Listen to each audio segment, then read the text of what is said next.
Good evening, my sensational fangs. Welcome back, or welcome to the Cavern of Secrets. I'm Kasara, the host of this channel. I'm terribly sorry for the lack of content as of late, and I'm also sorry if I'm a little off, sound a little off, or if I'm not loud enough. I'm still getting over COVID. I've been sick with it for a couple weeks now, and I finally recovered enough to come back. While I was sick, I caved and rented Talk to Me since I've been hearing nonstop how it's the horror movie of 2023 and the most terrifying movie of last year, how it scared so many people. I just had to check it out.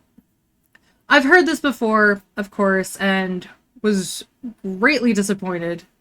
So I didn't have high hopes going into it, I'll admit. I'm keeping this spoiler free for those of you that haven't seen this yet.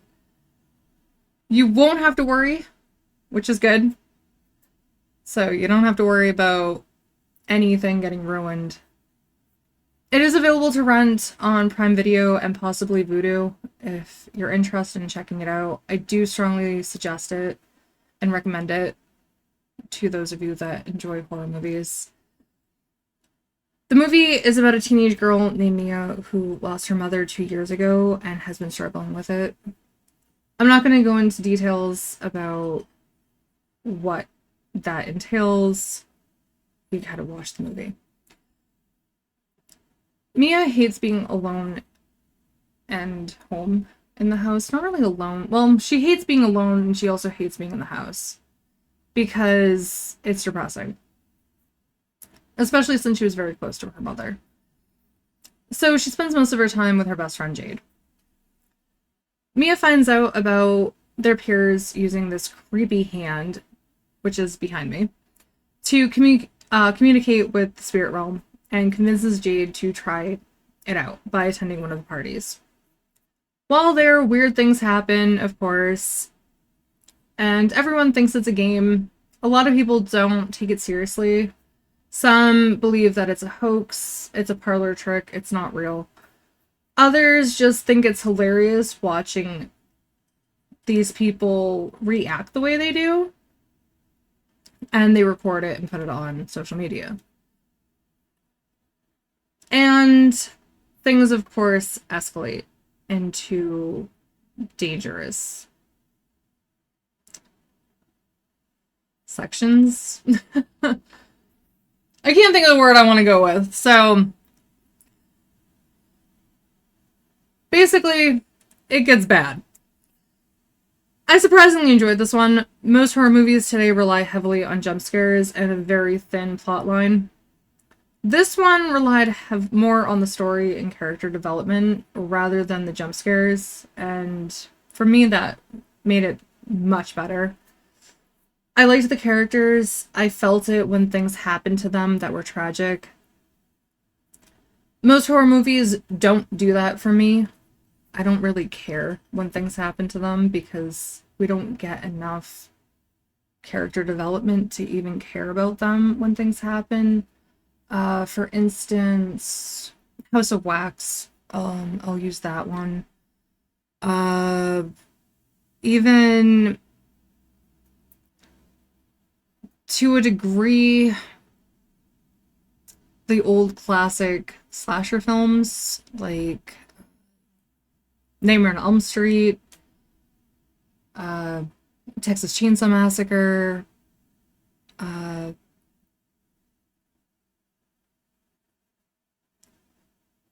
even the Devil's Rejects and things like that, you didn't really care about their victims as much because the stories followed the psychopaths, not the victims, whereas most slashers followed the victims.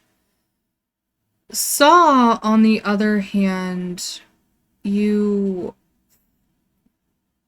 as the viewer, watched the victims and you saw their struggles through trying to figure out how to get out of the trap. Which is probably why I like saw more. And you also got a background of Jigsaw, the killer. Which is kind of like Silence of the Lambs and Hannibal. You got a background of the killer, along with their victim. I wouldn't say victims because for Silence of the Lambs, you didn't really get that many victims. You only had one, which was, I think, the governor's daughter, senator's daughter. It was somebody in power. I do remember that. It's been a while since I've seen the movie, though. I know that much. So, Talk to Me was nice. It was a nice change of pace. And I didn't find the movie scary, but rather creepy, which isn't bad for me at all since I haven't found too many horror movies that scare me. Actually, I don't even watch horror movies for the scares anymore. I just watch them for the story and the characters. And Talk to Me checked all the boxes for me. I'm happy to report that it is rumored that a prequel is in the works, and I'm hoping it's true. I want to know about the hand, where it came from, how it ended up where it did, and everything in between. It was really cool how they kind of told you a little bit about the hand, but they didn't tell you enough, and it may not be even true. Because, you know, it's kids.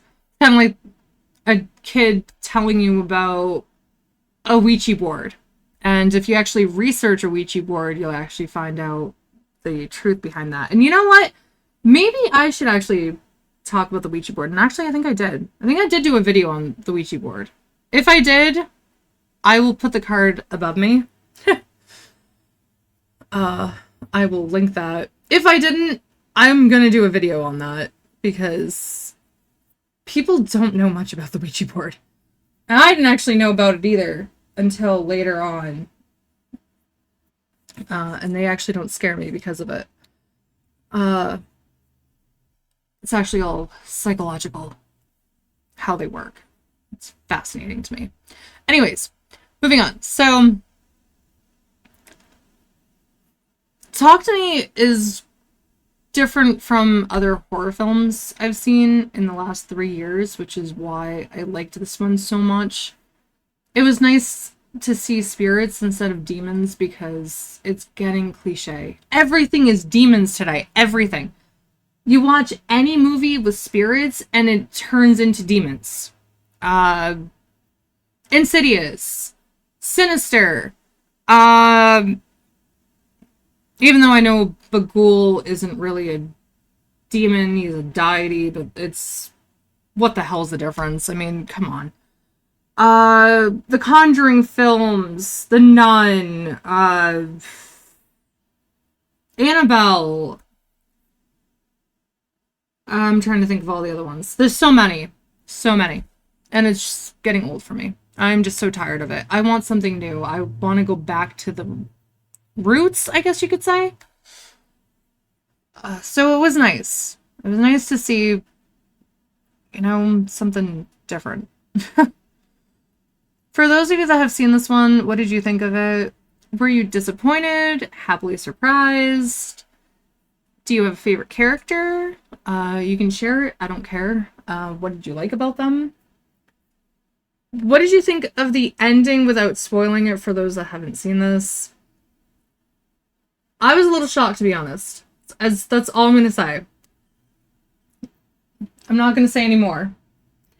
Do you think a prequel is necessary, or would you rather a sequel? I'm happy with a prequel over a sequel, because I don't know where the hell they would go with a sequel, to be honest. But let me know your thoughts in the comments below. And yes, I am back to using Polito Face because I can actually move my arms and you can actually see me move my arms. Which is much better than me being kind of stiff. I like being able to move. Yes. Because, well, humans move. They do. So yeah, let me know all your thoughts in the comments below. If there's a movie you'd like me to check out, let me know as well. If you didn't watch my live stream, what I'm planning on doing this month, because it's February, I'm planning on going back to true crime cases, where I'm going to do a whole bunch of research and finding cases that revolve around couples committing crime. So kind of like Bonnie and Clyde, but not. Bonnie and Clyde. I want to go with modern cases. Because Valentine's Day, you know. And who knows, maybe, you know, those that commit crime together stay together. I'm kidding. Totally kidding. Don't go committing crime. Okay? Don't do it. But it is interesting to see how and why. I did read back when I was in college during my criminal justice classes and stuff that a lot of times there was always, when it came to couples, and not always romantic couples, but partners, criminal partners, sometimes, and most of the time, there was a dominant and a person that basically followed the dominant. Basically, they would just go along with whatever the dominant perpetuated or suggested. They do. And that actually happened a lot with couples, especially when it was male and female. But here's what's really funny. Bonnie and Clyde, Bonnie was actually the dominant. Clyde was actually the one that was just following along with her. But anyways, we're not getting into any of that, and I'm going on a kind of tangent. So stay tuned for the true crime. I'm probably going to do those instead of the movie reviews. I'm still going to do the live gaming because I like doing those. And I like playing video games. I am a gamer at heart. I always have been. So if there is a case that you'd like me to cover, even if it is Bonnie and Clyde, I will cover Bonnie and Clyde. If you really want me to, I will do it. Or if there's a different case, let me know in the comments and I'll look into it. Thank you so much for watching and sticking around to the end. Take care and enjoy your weekend. And bye, everyone.